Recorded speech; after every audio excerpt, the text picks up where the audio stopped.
નર્મદાના ડેડિયાપાડા ખાતે અભિવાદન કાર્યક્રમ યોજાયો, જેમાં નાયબ મુખ્યમંત્રી હર્ષ સંઘવી પણ હાજર રહ્યા। આ કાર્યક્રમમાં સાંસદ મનસુખ વસાવા વિરોધીઓ પર આકરા પ્રહાર કરતા જોવા મળ્યા। સાંસદે કહ્યું કે આ લોકોને આદિવાસીઓનો વિકાસ નથી દેખાતો। વિધાનસભામાં ચૈત્ર વસાવાએ શિક્ષકોની ઘટનો મુદ્દો ઉઠાવ્યો, જેના પર સાંસદ વિફર્યા અને કહ્યું કે આદિવાસી વિસ્તારોમાં સારી શાળાઓ કોલેજો બનાવી છે, આ લોકોને ખબર નથી અને શાળામાં શિક્ષકો નથીની વાત કરી રહ્યા છે। તો પ્રધાનમંત્રી મોદી ડેડિયાપાડામાં આવ્યાને મોદી સાહેબની ટીકા ટિપ્પણી કરતા હોય છે। प्रशंसा तो नहीं करो और खोटू शू काम करो। अब गणपत भाई वसावा અને આપણી ભારતીય જનતા પાર્ટીની સરકારે એક ભગીરથ કાર્ય કર્યું છે, એક ઐતિહાસિક કાર્ય કર્યું છે। આદિવાસીઓના ઉદ્ધાર માટે ગણપતભાઈ એક મસીહાની જેમ કાર્ય કર્યું છે। આ ગુજરાતની અંદર બીજા ખોટા ટકોરીઓ લડવા આદિવાસીના મસીહા બના નીકળી પડે છે। ધારાસભ્ય ડફોડેને ખબર નથી, એને જોવું જોઈએ કે ભાઈ આ સ્કૂલો તમે જો આ શિક્ષકોની ઘટ છે માન્ય છે, બોર્ડરની ઘટ છે માન્ય છે, સમયની સાથે બદલી થાય પણ સતત એને દેખાતું જ નથી। આટલી સુંદર પ્રાથમિક શાળાઓ બની છે। હર્ષ સંઘવી આજે નર્મદા જિલ્લાના ડેડિયાપાડાની મુલાકાતે છે, જ્યાં નાયબ મુખ્યમંત્રીની હાજરીમાં આદિવાસી ગૌરવ દિવસની ઉજવણી કરવામાં આવી। નાયબ મુખ્યમંત્રીએ ડેડિયાપાડા ખાતે ભગવાન બિરસા મુંડાની પ્રતિમાને પુષ્પાંજલિ અર્પણ કરી। ત્યારબાદ ડેડિયાપાડાથી ખોખરા ઉમર સુધી ભવ્ય રોડ શોમાં તેઓ જોડાઈ ગયા હતા। આ રોડ શોમાં મોટી સંખ્યામાં કાર્યકર્તાઓ, આદિવાસી અગ્રણીઓ અને જનસમૂહ જોડાયા હતા। સાંસદ મનસુખ વસાવા સહિત આદિવાસી નેતાઓ પણ હાજર રહ્યા। નરેન્દ્ર મોદી 28 ફેબ્રુઆરીના રોજ ગુજરાત આવશે। પ્રધાનમંત્રી નરેન્દ્ર મોદી માઇક્રોન કંપનીના યુનિટનું ઉદ્ઘાટન કરશે। 28 ફેબ્રુઆરીના પ્રધાનમંત્રી પીએમ મોદીનો અહીંયા ભવ્ય રોડ શો પણ યોજાશે। સાણંદ ખાતે 3.5 કિલોમીટરના રોડ શોનું આયોજન છે। હેલિપેડ ગ્રાઉન્ડથી માઇક્રોન કંપની સુધી યોજાશે રોડ શો। પ્રધાનમંત્રી નરેન્દ્ર મોદીના રોડ શોને લઈ સ્થાનિક તંત્ર અને બીજેપી દ્વારા તૈયારીઓ પણ ચાલી રહી છે। રાજકોટ જિલ્લામાં સૌથી વધુ પરીક્ષાર્થી નોંધાયા છે। જિલ્લામાં 182 કેન્દ્રો પર ધોરણ 10ની, 101 કેન્દ્રો પર ધોરણ 12 સામાન્ય પ્રવાહ અને 39 કેન્દ્રો પર ધોરણ 12 વિજ્ઞાન પ્રવાહની પરીક્ષાનું આયોજન થયું। પરીક્ષા દરમિયાન ગેરરીતિ અટકાવવા માટે અલગ અલગ સ્કોડ દ્વારા ચેકિંગની કામગીરી કરાઈ। તમામ કેન્દ્રો પર કડક બંદોબસ્ત વચ્ચે પરીક્ષાનું આયોજન થયું। પરીક્ષાના પ્રથમ દિવસે વિદ્યાર્થીઓની સાથે સાથે વાલીઓમાં પણ ખૂબ જ ઉત્સાહ જોવા મળ્યો। બોર્ડની પરીક્ષામાં ગેરરીતિ અટકાવવા તંત્ર સજ્જ જોવા મળ્યું। ગેરરીતિ અટકાવવા એપ્લિકેશનથી મોનિટરિંગ, પેપર ટ્રેકિંગ માટે પાટા એપનો ઉપયોગ પણ કરવામાં આવી રહ્યો છે। એપથી શિક્ષણ વિભાગની પેપર બોક્સ પર નજર, તમામ પેપર બોક્સ એપની મદદથી ટ્રેકિંગ કરાશે। ધોરણ 10 અને ધોરણ 12ની બોર્ડની પરીક્ષા આજથી શરૂ થઈ છે અને અંદાજે 15 લાખથી પણ વધુ વિદ્યાર્થીઓ આ પરીક્ષા આપવાના છે। ખાસ કરીને બોર્ડ દ્વારા જે પરીક્ષામાં કોઈ પણ પ્રકારની ગેરરીતિ ન થાય તેને લઈને પાટા એપ્લિકેશન જે છે, પેપર ટ્રેકિંગ એપ્લિકેશન જે છે તેની મદદ લેવાઈ રહી છે। બોર્ડના સચિવ રાકેશ વ્યાસ સાહેબ આપણી સાથે છે, તેઓ પાસેથી જાણી સર, જે પાટા એપ્લિકેશન ગેરરીતિને અટકાવવા માટે મોનિટરિંગ થઈ રહ્યું છે, કઈ રીતની આ એપ્લિકેશન વર્ક કરે છે, શું છે એપ્લિકેશન? પાટા એપ્લિકેશન છે પેપરનું ટ્રેકિંગ કરવા માટે કે કયા તબક્કે પહોંચ્યું છે અને એના ફોટોગ્રાફ પણ એમાં લેવામાં આવે છે કે જેથી ખ્યાલ આવે કે પેપર સલામત રીતે અને સીલબંધ પરિસ્થિતિમાં પહોંચ્યું છે। એટલે આના માટે જે છે સરકારી પ્રતિનિધિ એના મોબાઈલમાં પાટા એપ્લિકેશન હોય છે અને એ જ્યારે ઝોન ઉપરથી રવાના થાય છે ત્યારે એના નંબરો લેવામાં આવે છે, કયા વાહનમાં કયા સરકારી પ્રતિનિધિ ગયા છે, એનું પત્રક અપલોડ થાય છે, એટલે અત્યારે ખ્યાલ રહે કયા વાહનમાં કયા સરકારી પ્રતિનિધિ છે। અને ત્યારબાદ કેન્દ્ર ઉપર પહોંચે ત્યારે એ વાહન ત્યાં પહોંચી ગયાનો ફોટો હોય છે, સાથે પેપરના જે 6 સાઈડ હોય બોક્સના એનો ફોટોગ્રાફ એમને લાઈવ ફોટો પાડીને અપલોડ કરવાનો હોય છે।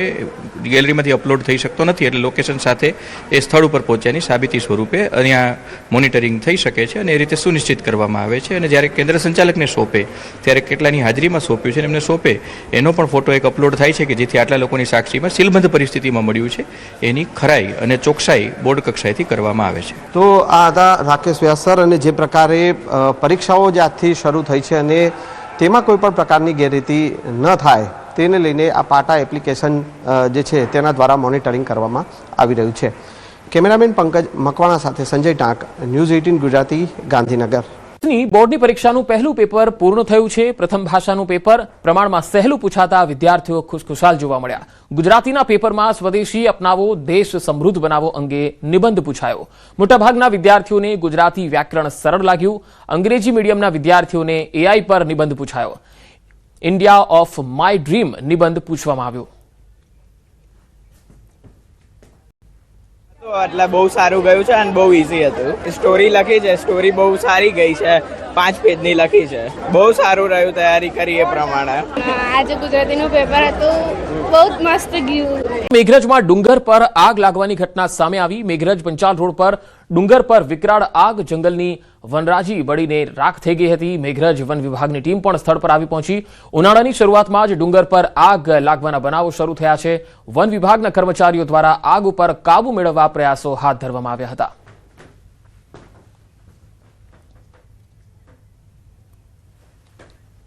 ટ્રાફિક નિયમનના ધજાગરાને કારણે અકસ્માત. અટલ બ્રિજ નીચેના 4 રસ્તા પર અકસ્માત થયો.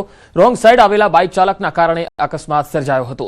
આ અકસ્માતનો લાઈવ વિડીયો કેમેરામાં કેદ થયો. રોંગ સાઈડ આવતા બાઇક ચાલકને બચાવવા જતા અન્ય બાઇક ચાલક પટકાયો હતો.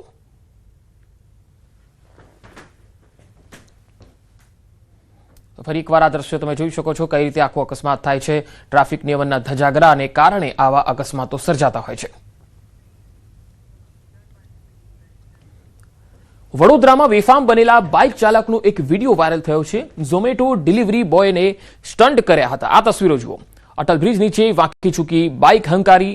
પૂરપાટ ઝડપે બાઇક હંકારતા લોકોના જીવ અદ્ધર થઈ ગયા હતા. બેફામ બનેલા તત્વો સામે ટ્રાફિક પોલીસ લાચાર દેખાઈ રહી છે. તો આ તસવીરો તમે જોઈ શકો છો. વડોદરામાં બેફામ બનેલો આ બાઇક ચાલક સ્ટન્ટ કરતો દેખાય છે.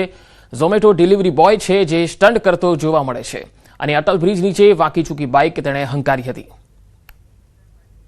બાદમાં દારૂ મુદ્દે યુથ કોંગ્રેસ દ્વારા સૈજપુર ખાતે વિરોધ કરવામાં આવ્યો. વિસ્તારમાં દારૂ વેચનાર બુટલેગર સામે કાર્યવાહીની માંગણી કરાઈ છે. દારૂ અને ડ્રગ્સ બંધ કરવા માટે પીઆઈને આવેદનપત્ર આપવામાં આવ્યું છે. 2 અલગ અલગ તસવીરોમાં તમે જોઈ શકો છો. યુથ કોંગ્રેસના કાર્યકર્તાઓ મોટી સંખ્યામાં એકત્ર થયા હતા અને સૂત્રોચ્ચાર કરતા જોવા મળ્યા. તો આ તરફ અમદાવાદના ગુજરાત યુનિવર્સિટીમાં એનએસયુઆઈના કાર્યકર્તાઓ દ્વારા વિરોધ પ્રદર્શન થયું. એનએસયુઆઈના કાર્યકર્તાઓ સામે યુનિવર્સિટી દ્વારા કરેલ કાર્યવાહીનો વિરોધ નોંધાવવામાં આવ્યો. યુનિવર્સિટી દ્વારા એનએસયુઆઈના 9 કાર્યકર્તાઓના પ્રવેશ પર પ્રતિબંધ અને એડમિશન રદ કરવામાં આવ્યા હતા. યુનિવર્સિટીની સત્તાધીશોએ આ નિર્ણય અંગે પરિપત્ર બહાર પાડીને અમલ કર્યો હતો. વિદ્યાર્થીઓએ માંગ કરી કે જે વિદ્યાર્થીઓ આ ઘટનામાં સામેલ ન હતા તેમના નામ પરત ખેંચવામાં આવવા જોઈએ. વિરોધ પ્રદર્શન દરમિયાન સરદાર પટેલ અને ડોક્ટર બાબાસાહેબ આંબેડકરના ફોટા સાથે દેખાવો કરવામાં આવ્યા. પાણીપતની ઘટનાના પડઘા સુરતમાં પડ્યા છે. હજીરાની એએમએનએસ કંપનીના કર્મચારીઓ હડતાળ પર છે. પાણીપતમાં એક કર્મચારીના મોત બાદ આક્રોશ જોવા મળ્યો. મોતનો વિડીયો વાયરલ થતા કર્મચારીઓમાં રોષ જોવા મળ્યો છે. સુરતથી આ તસવીરો આવી રહી છે. કર્મચારીઓએ કામ બંધ કરીને હોબાળો મચાવ્યો છે. વિવિધ માંગણીને લઈ કર્મચારીઓ કામથી અળગા રહ્યા. રોષે ભરાયેલા કર્મચારીઓએ તોડફોડ કરી છે. પરિસ્થિતિ બેકાબુ બની જતા પોલીસ પણ સ્થળ પર પહોંચી ગઈ હતી. કંપનીના અધિકારીઓ કર્મચારીઓને સમજાવવાનો પ્રયત્ન કરતા જોવા મળ્યા. જોકે 40 ટીયર ગેસ છોડવાની ફરજ પડી છે. 4 રાઉન્ડ ફાયરિંગ પણ કરાયું છે. 20 કર્મચારીઓને ડિટેન કરવામાં આવ્યા છે. 2 અલગ અલગ તસવીરોમાં તમે જોઈ શકો છો.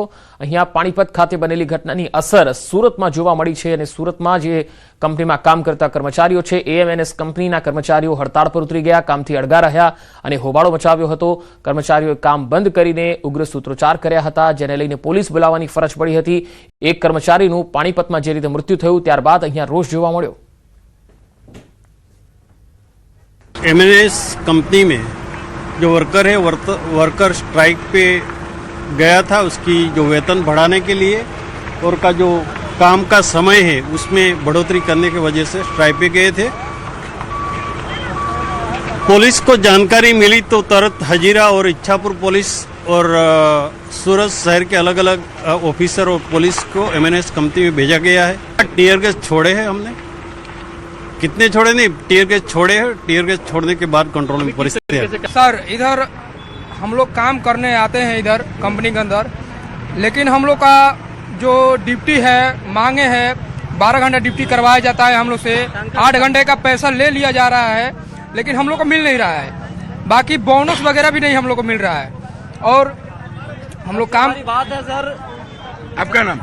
इसके आलम. कहाँ से आ रहे हो आप यहाँ? बंगाल से. अच्छा, क्या हुआ था? एक्चुअली सुबह इधर में एक वर्कर लोगों का एक डिमांड था कि 12 घंटा ड्यूटी सरकार ने अभी लागू कर दिया. 8 घंटे ड्यूटी है तो इधर में वर्कर लोगों को 12 घंटे ड्यूटी कराता है, मगर 12 घंटे का पैसा ज़्यादा नहीं देता है.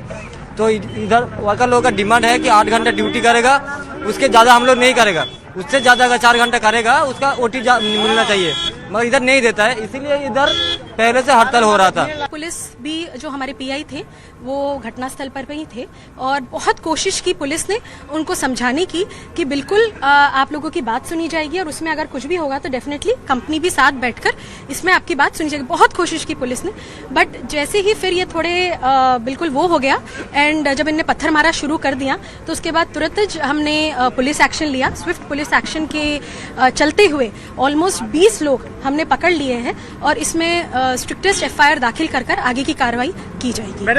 પાણીપતનો વિડીયો વાયરલ થયા બાદ સુરતની હજીરા વિસ્તારમાં આવેલી એમએનએસ કંપનીમાં કારીગરોએ હડતાલ કરી હતી અને 5000 કરતાં વધુ કારીગરો જ્યારે રસ્તા પર ઉતર્યા હતા, હંગામો કરી રહ્યા હતા।